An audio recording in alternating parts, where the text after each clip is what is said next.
দলীয় কার্যালয়টা বা নির্বাচনী কার্যালয়টা এখানে সেবা যারা পুলিশের সহযোগিতায় পুলিশের উপস্থিতিতে আজকে এখানে এই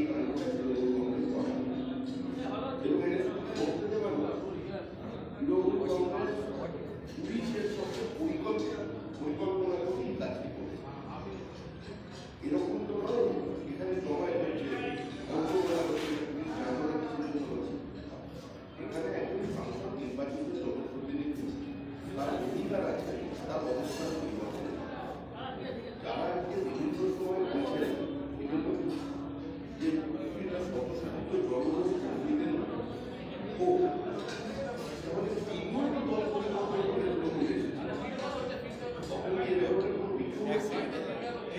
সমস্যা হচ্ছে মাইকটা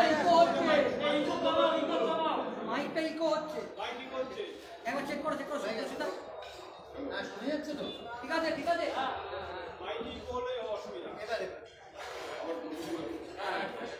সাউন্ড তো ক্লিয়ার না রে সাউন্ড ক্লিয়ার না একটু সমীরটা একটু আগে এলে কি সব এই পেছনে একটু আসতে দাদা একটু আসতে 5 মিনিট তাহলে আমি এমনি খালি বলি না মাইক ছাড়া অসুবিধা হবে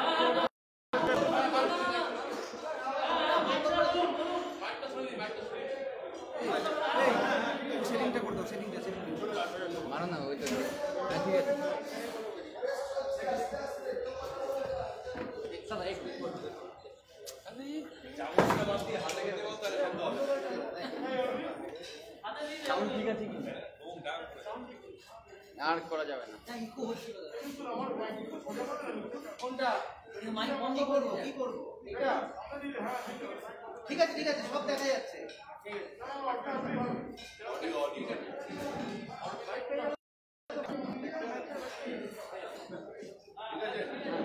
ঠিক আছে তো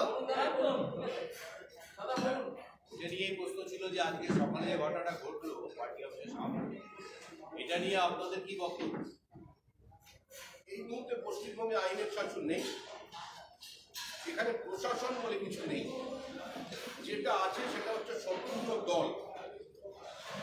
পুলিশ খুব ভালো করেই জানতো সকাল থেকে এখানে মঞ্চ বাঁধা হয়েছে, এখানে জমায়েত হয়েছে। পুলিশের কাছে এটুকুনি ইনফরমেশন আছে, প্রত্যেক সাংবাদিকের কাছে ইনফরমেশন আছে যে আজকে আমাদের এখানে যে সমস্ত অন্য দল থেকে মানুষজন জনপ্রতিনিধিরা বিজেপিতে যোগদান করেছেন তাদের একটা পরিচয় পর্ব আছে এবং তাদের সম্মানিত করার একটা বিষয় ছিল। এই ইনফরমেশন ডিআইবির কাছে আছে, সাংবাদিকদের কাছে আছে, রাজনৈতিক মহলে আছে। সেখানে সম্পূর্ণ পুলিশের উপস্থিতিতে পুলিশ দাঁড়িয়ে থাকা অবস্থায় সে সংখ্যা যেটা আজকে এখানে একজন সংসদের এটা তো পরিকল্পিত হবে। ঘটনা ঘটে যাওয়ার পর পুলিশ এসে একটা গার্ড বেল দিল, যেটা সম্পূর্ণ আইন, এছাড়া কিছু নয়। একটা সর্বভারতীয় রাজনৈতিক দল, দি গভর্নমেন্ট ইজ ওয়েটিং, তাদের অফিসের একদম দরজার সামনে মাইক লাগানো হয়েছে। এই পারমিশন পুলিশ কি করে দিল?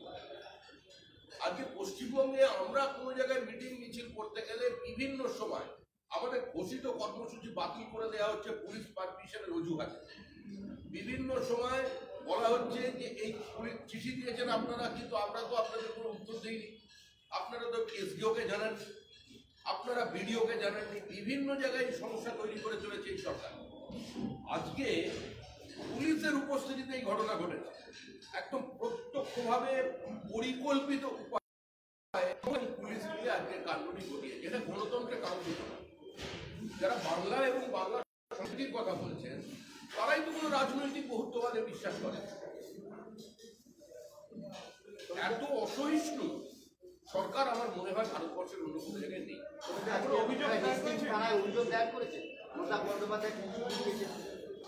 আমরা আমাদের কাজ করছি।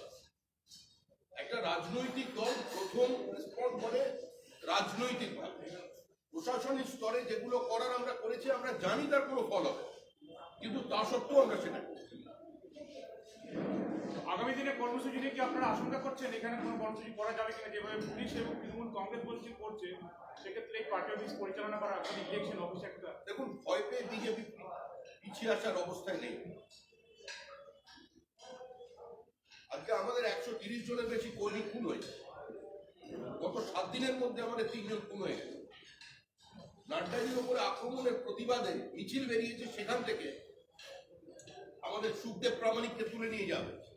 1.5 দিন পরে তার দেহ এটি পুকুরের পাড় থেকে উদ্ধার করা। কৌশিক ভাবা কি করেছিল অপরাধ? কোনো বোমা গুলি বন্দুক দিয়ে যায়নি, কোনো মিটিং মিছিল করছিল, বাড়ি বাড়ি লিফলেট দিচ্ছিল, সে অবস্থায় আক্রান্ত হয়ে খুন হয়ে গেছিল।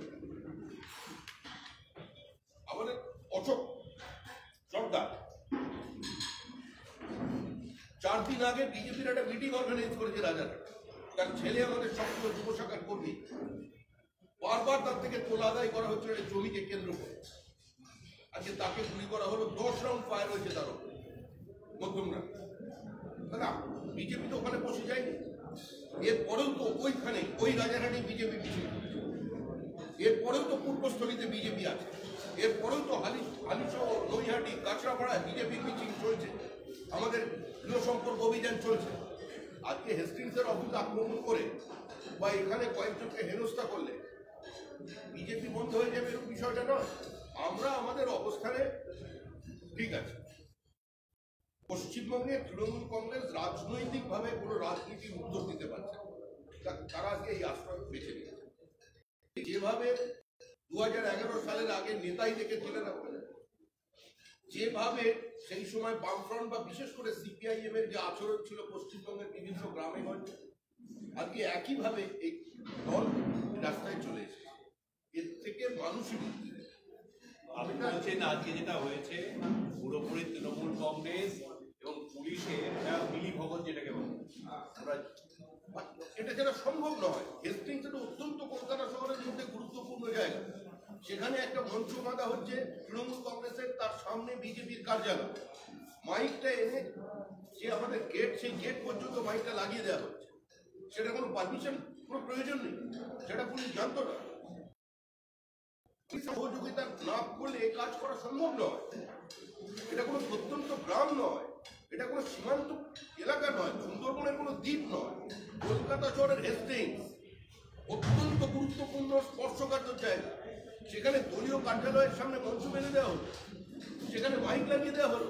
পুলিশ জানতো না ঘটনা, পুলিশ একদম শেষ অবস্থায় এসে একটা জায়গা ঘিরছে, তখন তো সব শেষ, তখন তো ওই সাংসদের হেনস্থা হয়ে গেছে। আর সেখানে তৃণমূল কংগ্রেস প্রকাশ্যে বিবৃতি দিচ্ছে যে সৌগতবাবু বলছেন, এটা অত্যন্ত দুর্ভাগ্যজনক। এত দীর্ঘদিনের রাজনীতিবিদ, একজন শিক্ষিত মানুষ, অধ্যাপক, আজকে তিনি বিবৃতি দিচ্ছেন স্বতঃস্ফূর্ত জনরোষ, কর্মীদের রাগ। যোগ দিয়েছেন বিজেপিতে, তার প্রতিক্রিয়া হচ্ছে হেস্টিংসে, তাও হিন্দি ভাষায়। সেই যারা এখানে বক্তৃতা করলেন, বিক্ষোভ দেখালেন, তারা সুনীল মণ্ডলকে জীবনে চিনত না, তারা চেনেও না সুনীল মণ্ডল, জানতো। আমরা তো দেখলাম নিচে কারা কারা এসেছিলেন, বিক্ষোভ করলো। আর বলছেন যে এটাও স্বতঃস্ফূর্ত জনরোষ, এটা কি ওনার থেকে প্রত্যাশা করা যায়? উনি তো বহুবার এদিক ওদিক করেছেন, মানে কংগ্রেস তৃণমূলের মধ্যে শাফিং। তাহলে উনি যখন তৃণমূল কংগ্রেসে যোগ দিয়েছিলেন, কংগ্রেসের এইভাবে ওনাকে আক্রমণ করেছিল, এরকম কোনো অতীত অভিজ্ঞতা পশ্চিমবঙ্গের কোনো রাজনৈতিক ব্যক্তিত্বের কারণ আছে?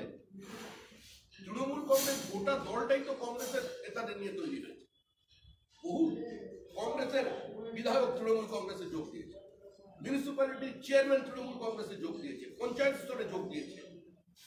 তো সেক্ষেত্রে তাদের ভূমিকা কি? তাহলে তাদের কংগ্রেস আক্রমণ করেছিল তখন, কিংবা অন্য দল আক্রমণ করেছিল, সিপিআইএম আক্রমণ করেছিল, সিপিএম থেকে যে লোকগুলো মিউনিসিপ্যালিটিতে যোগদান করেছিল তাদের।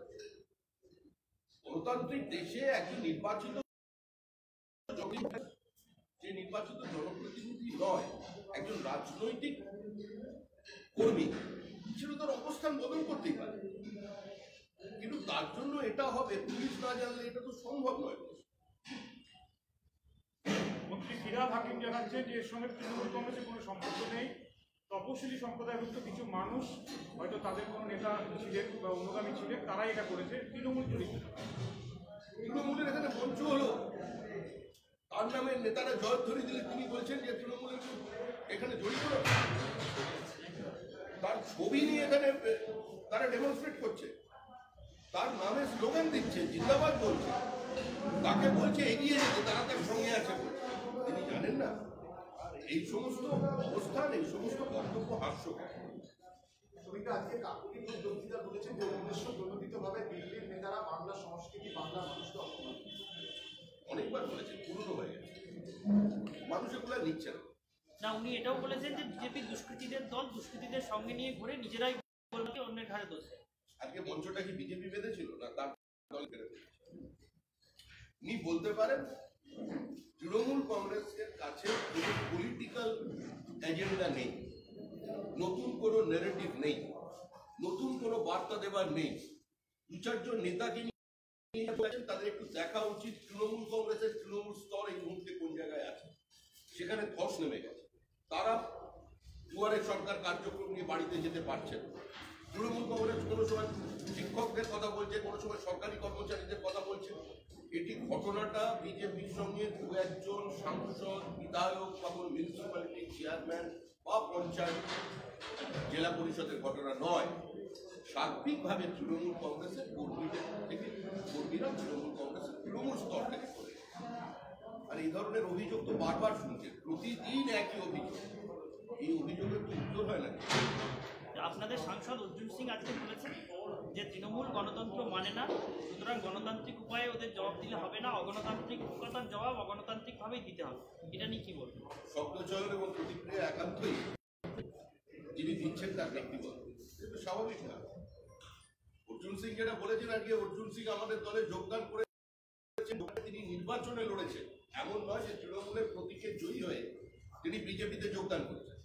তিনি তৃণমূল কংগ্রেসের বিধায়ক পদ ছেড়ে বিজেপিতে যোগদান করেছেন, লোকসভা নির্বাচনে লড়েছেন, সাংসদ হয়েছেন, 99খানা মামলা চলেছে তার বিরুদ্ধে। তার উপরে শারীরিক হামলা চালানো হয়েছে, তিনি রক্তাক্ত ক্ষতবিক্ষত হয়েছেন, তার বাড়ির সামনে প্রতিদিন বোমাবাজি চলেছে, ওখানে আমাদের একজন কর্মী খুন হয়েছে এবং বাড়িটাকে কার্যরত বিভিন্ন সময় ঘিরে রেখে দুর্গ বানিয়ে ফেলা হয়েছে পুলিশের পক্ষ। স্বাভাবিকভাবেই তিনি তো দেখতে পাচ্ছেন এখানে কোনো সুরাহা নেই।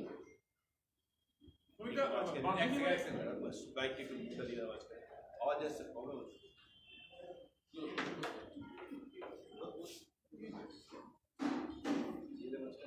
এই তাড়াতাড়ি শেষ করো। বাঘিনী বলে একটি ছবি, বাংলা ছবি, যে ছবির প্রচারে আপনারা বাধা দিচ্ছেন, বিজেপি সমর্থকরা তাদের বিভিন্ন ফেস্টিভ্যাল বা বিভিন্ন যে ভোটিং সেগুলো ছিঁড়ে দিচ্ছে বলে অভিযোগ। কোনো ইচ্ছা বা উদ্দেশ্য নেই, পরিকল্পিতভাবে বিজেপি এই কাজ করেছে এটা আমার জানা নেই। বিজেপি বাঘিনীকে দেখে ভয় পাচ্ছে না বা এর সম্পর্কে নিয়ে আমাদের সেরকম কোনো বক্তব্য নেই। কিন্তু যে পরিচালক তিনি বলছেন যে বিজেপি ভয় পেয়েছে, পরিচালক বলছেন, পরিচালককে আমি একটু সতর্ক করে দিতে চাই, কারণ সিনেমা যদি ফ্লপ করে যে কোনো সময় পরিচালক আক্রান্ত, আমি ওরই টুপি ছেড়ে নেব। আচ্ছা, আজকে কাকলি ঘোষ দস্তিদার বলেছেন যে রাষ্ট্র নেতা যদি মিথ্যাচার করে তাহলে দেশের অকল্যাণ হয়। লম্বা দাড়ি রেখে হলুদ জামা পরলেই রবীন্দ্রনাথ হওয়া যায় না। দেশটাকে হারমাদ বাহিনীর আস্তানা করেছেন, উত্তরপ্রদেশের আইন শৃঙ্খলা দেখলেই সেটা বোঝা যায়। প্রচার করতে গিয়েছিলেন সবকটা উপনির্বাচনের আগে বাংলায় গলায় প্ল্যাকার্ড ঝুলিয়ে সবাই তো দলিত চেয়েছে। ভোটের ফলাফল কি? দলিতরা ভোট দিল বিজেপি। যেখানেই গেছেন তৃণমূলের এই নেতৃবৃন্দ, সেখানেই তৃণমূলকে মানুষ ছুটি দিয়ে দিয়েছে। তার চুল দাড়ি রেখে কোনো রাজনৈতিক বক্তব্য নেই। এখন তৃণমূল কংগ্রেস কি সেলুন খুলবে না? বড় দাড়ি হলে চুল কাটবে, দাড়ি কাটবে। আরটা হচ্ছে দিলীপ ঘোষ প্রসঙ্গে উনি সমালোচনা করে বলেছেন লেখাপড়ার সার্টিফিকেটটা ওনার জাল। স্বাভাবিকভাবেই যার বিদ্যা নেই, পড়াশোনা নেই, সংস্কৃতি জানে না, তার মনে হিংসা থাকে। এটা একটা গুন্ডা শান্ত বাংলাকে অশান্ত করার চেষ্টা করছেন, অশান্তি পাকাচ্ছেন, প্ররোচনা দিচ্ছেন। ওনাকে গ্রেপ্তার করা উচিত। কি গ্রেপ্তার? রাজ্য সরকারের পুলিশ আছে তো গ্রেপ্তার করুন, আইন শৃঙ্খলা তোদের হাতে গ্রেপ্তার করুন। দিলীপ ঘোষের নেতৃত্বে এ রাজ্যে বিজেপি লোকসভা নির্বাচনে 18টা আসনে জয়লাভ করেছে। সারা রাজ্য জুড়ে বিজেপিতে জনপ্লাবন দেখা যায়। দিলীপ ঘোষ যেখানে যাচ্ছেন সেখানে মানুষ আসছে, তার মানুষ তার সার্টিফিকেট। গণতন্ত্রের শেষ কথা বলে মানুষ, গণতন্ত্রের মানুষের শক্তিশালী। মানুষ দিলীপ ঘোষের সার্টিফিকেট, যেমন কাপুরি দেবীকে সার্টিফিকেট দিয়েছিলেন বারাসতের মানুষ, অতীতে অপেক্ষা করুন ওই বারাসতে, ওই লোকসভা কেন্দ্রে, ওই উত্তর 24 পরগনায় ভোটের 2021 সালের মে মাসের শেষ দিকে মিলিয়ে নেবেন উত্তর 24 পরগনায় বিজেপি কোথায় আছে আর তৃণমূল